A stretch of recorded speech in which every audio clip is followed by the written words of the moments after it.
Star Wars, a name that means very different things depending on who you ask. For some people, it was a once-in-a-lifetime theatrical experience. There they were in 1977, sitting in a packed theater when that opening crawl hit the screen, and subsequently, movies were never the same again. For others, their introduction was years later in 1999.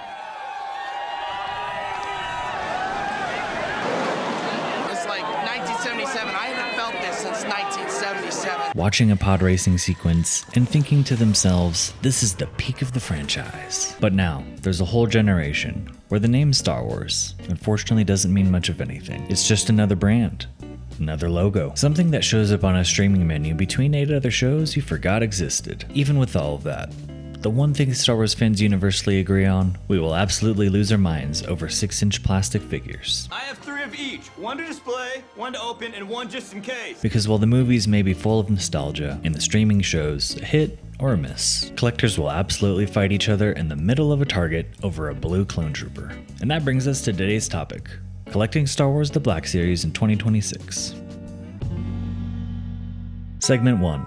Exclusive madness. Every collector knows their ritual. There's an exclusive drop on Hasbro polls. You've got the product page open, refreshing with the fury of a Marine Corps after being fired one day before getting his pension. The listing goes live. You click pre-order, and it sells out in 12 seconds. 12 seconds! That's not a pre-order window.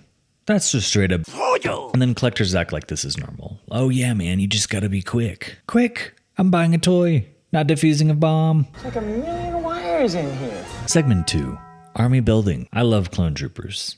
Everybody loves clone troopers. But collectors say things like, I'll only buy a few. Then you see their shelf, and it's a full-on clone battalion. When I first got into collecting, I once told myself I would never army build clones. Now, I have enough clones to invade my local Target. Segment 3. Toy Hunt Division. And then there's the toy hunt. You walk into Target with all the hope. You get to the aisle, and all there is 12 Landos staring back at you.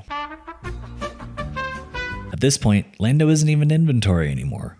He's a full-on staff member with a 401k and a name tag. But as collectors, we all do the same thing. You scan the aisle slowly just to make sure there isn't something new. Maybe there's a chance a rare clone trooper will appear behind the 7th Lando on the peg. And then you see it, one single new figure on the peg. Your heart starts racing. You run over, you pick it up, and of course, it's Finestra.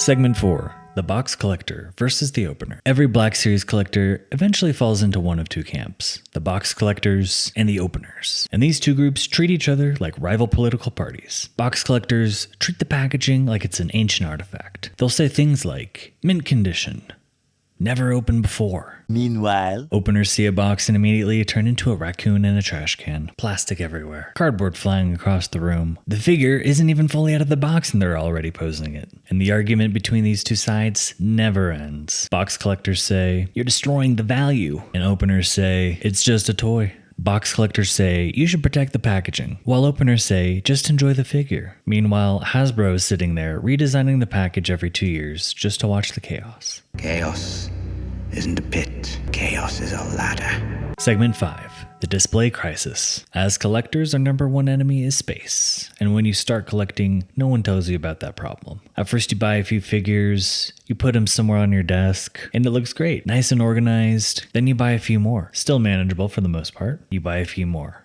And now you need an actual shelf. Then suddenly it happens. And now the shelves are full. So you start getting creative. You go back to putting figures on the desk. You put figures on top of the TV, on top of the fridge. You've got bathroom figures before you know it. And collectors always say the same thing every time. I just need one more shelf. That's the collector version of saying, just one more drink. Because it's never just one more shelf. Next thing you know, you're installing lighting. You're adjusting poses like you're directing a Star Wars parade. And then eventually, someone visits your house and asks the question every collector fears. Why do you have 40 clone troopers? That's a question. That's a question.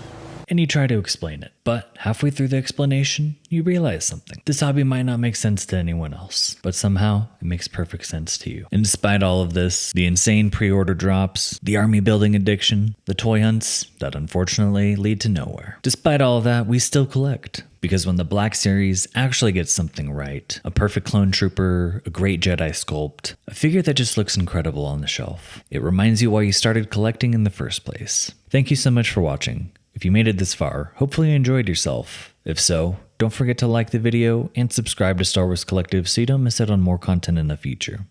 My name's Jacob, aka Star Wars Collective. Check out these next videos if you want to learn more about the Black Series. And may the Force be with you.